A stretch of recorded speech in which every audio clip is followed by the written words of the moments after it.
Hey everybody, Brad here with you again. I want to go over another how-to video. This time we are going to cover the push-up and then into the bench press.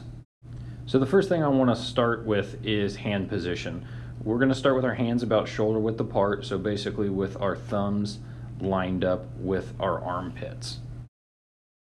As for the rest of our body, we want to maintain a straight line from our shoulders down to our ankles. That includes our head, so our eyes are going to be looking out just a little bit in front of our fingertips on the ground. To start the push-up, bend the elbows and relax the chest downward towards the ground. Make sure you keep that straight line position and come down until you're just about touching the floor. Make sure to maintain your head position and keep your muscles under constant tension by contracting the chest and the triceps. If you find a standard push-up is too difficult to do, you can modify it by doing it from your knees. This will improve your leverage and make the move a little bit easier to do. Just remember, all of the same rules apply. Keep a straight line between your head, your shoulders, and your knees, and keep the muscles of the chest and the triceps under constant tension. You can also modify the push-up by putting your hands on a raised surface. This will improve your leverage similar to doing it from your knees.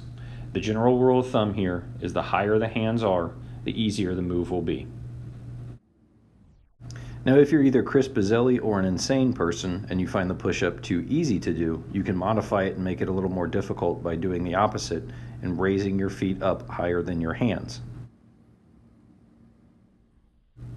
As you get stronger, the push-up may no longer offer the resistance that you need to get stronger in the chest, triceps, and other pushing muscles. Then it will be time to move on to the bench press. To begin the bench press, lie flat on a bench with your feet flat on the floor. Hold the bar over the midpoint of the chest. How high or low on your chest you're holding the bar will depend mostly on how wide you're gripping the bar. Begin by pressing the bar upwards in a diagonal fashion. The bar should not move in a straight line upwards or it will put too much stress on the shoulder joints. As you press, your forearms should stay perpendicular to the ground with the bar over top of them. This will allow you to apply the most force possible to the bar. You can also complete the bench press using dumbbells if you prefer. All of the same form rules apply with the dumbbell bench press as they do with the barbell bench press.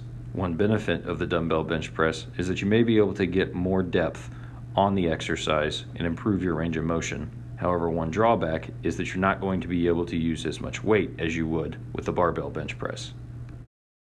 The grip width on both forms of bench press is largely up to you. However, if you have any kind of shoulder issues, I recommend trying to go a little bit more narrow.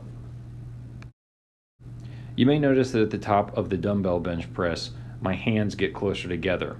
This is again trying to maintain forearms perpendicular to the floor and training through a full range of motion.